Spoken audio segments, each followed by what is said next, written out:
নমস্কার বন্ধুরা, ইতিহাসের ইতিকথার নতুন পর্বে আপনাদের সকলকে স্বাগত। সনাতন হিন্দু ধর্মে অত্যন্ত পবিত্র হল তুলসী গাছ। আমাদের হিন্দু ধর্মে দেবী দেবতার পুজোতে বিভিন্ন ধরনের ফুল পাতার ব্যবহার হয়। তার মধ্যে সবথেকে বেশি ব্যাপকভাবে পূজিতা দেবী তুলসী। বলা হয় তুলসীর পাতা ছাড়া ভগবান শ্রীহরি তার ভোগ গ্রহণ করেন না। সনাতন হিন্দু ধর্মে দেবাদিদেব মহাদেব এবং গণেশজির পুজো ছাড়া প্রায় সকল পুজোতেই তুলসী পাতা ব্যবহার করা হয়। অন্যদিকে মা লক্ষ্মীর পুজোতেও তুলসীর ব্যবহার হয় না। তবে দেবী লক্ষ্মী, গণেশজি এবং মহাদেবের পুজো ছাড়া সব পুজোতেই আমরা তুলসী ব্যবহার করি। শুধুমাত্র পুজো অর্চনা নয়, দেবী তুলসীর রয়েছে আরও অনেক আয়ুর্বেদিক গুণ। তুলসী গাছের পাতা বিভিন্ন ধরনের রোগে ওষুধ হিসেবে ব্যবহার হয়। এই কারণে সনাতনীরা তুলসীকে দেবী হিসেবে অর্চনা করেন। প্রায় প্রত্যেকটি হিন্দু বাড়িতে তুলসী মঞ্চ থাকে। তুলসী বেদিকে পুজো করা হয়। সকালবেলা সূর্য দেবতাকে জল অর্পণের পরে দেবী তুলসীকে জল অর্পণ করা হয় এবং সন্ধেবেলা তুলসী স্থানে প্রদীপ প্রজ্বলন করার নিয়ম রয়েছে। বাড়িতে আমরা তুলসী গাছ রাখি এবং তুলসীর পুজোও করি। পুজোতেও তুলসীর পাতা ব্যবহার করি। তবে কোন তুলসী পাতা বাড়িতে পুজোতে লাগে তার কয়েকটি নিয়ম আমরা আজকের পর্বে জেনে নেব। সাদা তুলসী না লাল তুলসী, বাড়ির পুজোয় কোন তুলসী পাতা প্রয়োজন হয়? সনাতন ধর্মে দেবী তুলসীর পুজো সর্বজনবিদিত। লোকবিশ্বাস বলে তুলসী গাছে ভগবান বিষ্ণু অধিষ্ঠান করেন। তুলসী গাছ যেখানে বেড়ে ওঠে সেখানে নেতিবাচক শক্তি বা নেগেটিভিটি থাকে না। তুলসী শুধু পুজোর জন্যই ব্যবহার হয় না, তুলসীর আরও অনেক গুণ রয়েছে। তুলসী গাছ বাস্তু দোষ নাশ করে। বাড়ির পুজোতে তুলসীর পাতা সঠিকভাবে ব্যবহার না করলে ভগবান শ্রীহরি রুষ্ট হন। বাড়িতে পুজোর সময় ঠাকুর ঘরে 2টি তুলসী পাতা রাখতে পারেন। এটি অত্যন্ত শুভ বলে বিবেচিত। ধর্মীয় দৃষ্টিকোণ থেকে বাড়ির মন্দিরে তুলসী পাতা রাখা নিয়ম রয়েছে। বাড়ির পুজোর মন্দিরে সব সময় 7টি তুলসীর ডাল রাখা শুভ বলে মনে করা হয়। তুলসী পাতা কখনো বাসি হয় না। আগের দিনে তোলা তুলসী পাতা পরের দিনও পুজোতে ব্যবহার করা যায়। এমনকি শুকিয়ে গেলেও মূর্তির কাছে তুলসী পাতা রাখা যায়। তবে সেই পাতা যেন ছেঁড়া না হয় সেই দিকে নজর দেওয়া প্রয়োজন। সাদা তুলসী বা রাম তুলসী। সাদা তুলসী বা রাম তুলসীর পাতা অত্যন্ত সবুজ এবং মিষ্টি হয় খেতে। এই তুলসী ভগবান শ্রীরামের খুব প্রিয়, তাই এর নামকরণ হয়েছে রাম তুলসী। রাম তুলসী গাছ বাড়িতে লাগালে সুখ, শান্তি, ধন সম্পদ আসে। এই তুলসী গাছ বাড়ির জন্য খুবই শুভ। শ্যাম তুলসী বা লাল তুলসী। বাড়িতে লাল তুলসী বা শ্যাম তুলসী থাকলে সেটিও অত্যন্ত শুভ। আয়ুর্বেদিক গুণ রয়েছে খুবই বেশি শ্যাম তুলসী বা লাল তুলসীর। লাল তুলসী ঔষধ তৈরিতে ব্যাপকভাবে ব্যবহার হয়। শ্যাম তুলসী পাতা কালো বা বেগুনি রঙেরও হয়। এটি ভগবান শ্রীকৃষ্ণের সঙ্গে যুক্ত। অনেক ধরনের তুলসী থাকলেও বাড়ির পুজোতে শুধুমাত্র রাম বা শ্যাম তুলসী ব্যবহার করা উচিত।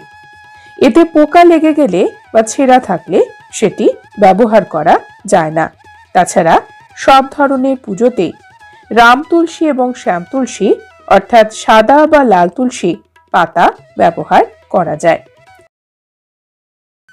সনাতন হিন্দু ধর্মে প্রকৃতির পুজো করা হয়। বিভিন্ন ধরনের উদ্ভিদ গাছেরও পুজো হয়। হিন্দুদের কাছে সবচেয়ে পবিত্র উদ্ভিদগুলির মধ্যে অন্যতম হল মাতা তুলসী। এটি শুধুমাত্র একটি উদ্ভিদ নয় যার যত্ন আমরা করি। এটি হল ভক্তি, বিশুদ্ধতা এবং জ্ঞানের প্রতীক। প্রতিদিন সকালে এবং সন্ধেবেলা সনাতনীরা দেবী তুলসীর পুজো করেন। তুলসী গাছের কাছে প্রদীপ জ্বালান। বলা হয় এই কাজের মাধ্যমে পরিবেশ শুদ্ধ হয়, সংসারে সমৃদ্ধি আসে এবং ঐশ্বরিক আশীর্বাদ পাওয়া যায়। আজকের পর্বে আমরা জানব তুলসী গাছের তলাতে প্রদীপ কেন জ্বালানো হয়, সন্ধেবেলা তুলসী গাছের তলায় প্রদীপ কিভাবে জ্বালাবেন তার সঠিক নিয়ম এবং এর উপকার কি, আসুন জেনে নেওয়া যাক। দেবী তুলসীকে বলা হয় বিষ্ণুপ্রিয়া, অর্থাৎ তিনি ভগবান বিষ্ণুর অত্যন্ত প্রিয়। ভগবান বিষ্ণুর পুজো তুলসী পাতা ছাড়া অসম্পূর্ণ। কোথাও কোথাও দেবী তুলসীকে মা লক্ষ্মীর প্রতীক হিসেবেও বলা হয়েছে। বিভিন্ন গ্রন্থে তুলসী গাছের উল্লেখ রয়েছে। প্রাচীনকালের এই গ্রন্থগুলিতে বলা হয়, যে ব্যক্তি তুলসী গাছ রোপণ করে এবং তুলসী তলায় প্রদীপ জ্বালায়, সেই ব্যক্তি জীবন থেকে পাপ সে মুক্ত করে এবং মোক্ষ লাভের পথ প্রশস্ত হয়। আবার বলা হয়েছে কোথাও কোথাও মানুষ সঠিকভাবে তুলসী গাছের পুজো অর্চনা করলে সে এই জড় জীবন থেকে মুক্ত হয়। সনাতন হিন্দু ধর্মের আচার অনুষ্ঠানে প্রদীপ জ্বালানো একটি সাধারণ রীতি। দীপাবলির আনন্দে তো আমরা প্রদীপ জ্বালাই, কিন্তু প্রতিদিনের পুজোতেও আমরা প্রদীপ প্রজ্বলন করি।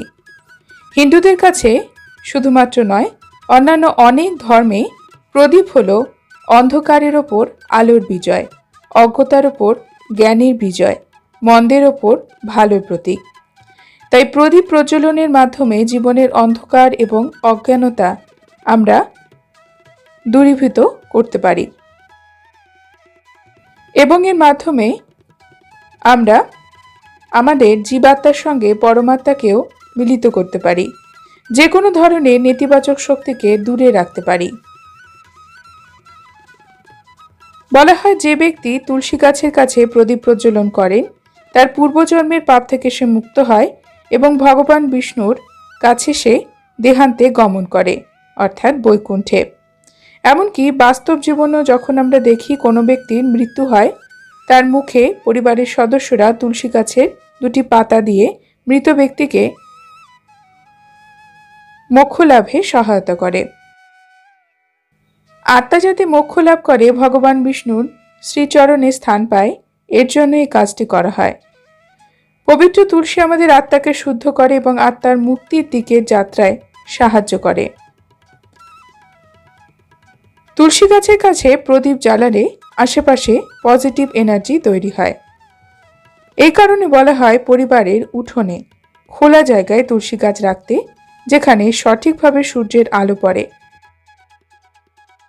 তুলসী গাছের কাছে প্রদীপ প্রজ্বলন করলে দেবী লক্ষ্মী এবং ভগবান বিষ্ণুর সম্মিলিত আশীর্বাদ পাওয়া যায়। দেবী লক্ষ্মী সম্পদ সমৃদ্ধি দেবী, প্রাচুর্যের দেবী, প্রাচুর্যের আশীর্বাদ করেন তিনি। ভগবান বিষ্ণু আমাদের রক্ষাকর্তা, পরিবারকে সুরক্ষা এবং মঙ্গল প্রদান করেন। সকালবেলা স্নানের পরেই তুলসী গাছের তলায় প্রদীপ প্রজ্বলন করবেন এবং প্রদীপ প্রজ্বলনের জন্য ঘি ব্যবহার করা সব থেকে ভালো। তুলসী গাছের কাছে প্রার্থনা করুন এবং প্রদক্ষিণ করুন, এতে ভগবান বিষ্ণু সন্তুষ্ট হন। সন্ধেবেলাতে তুলসী গাছের তলায় সন্ধ্যা প্রদীপ দেওয়ার সঠিক সময় হলো প্রদোষকাল। এই সময়ে প্রতিদিন সন্ধ্যা প্রদীপ দিতে পারলে পরিবারের মঙ্গল হবে। বন্ধুরা, আজকের পর্ব এই পর্যন্তই। পরবর্তী পর্বে নতুন একটি বিষয় নিয়ে আপনাদের সঙ্গে কথা হবে। ততক্ষণ সকলে সুস্থ থাকুন, ভালো থাকুন। আর পুরো ভিডিওটি দেখার জন্য আপনাদের অসংখ্য অসংখ্য ধন্যবাদ।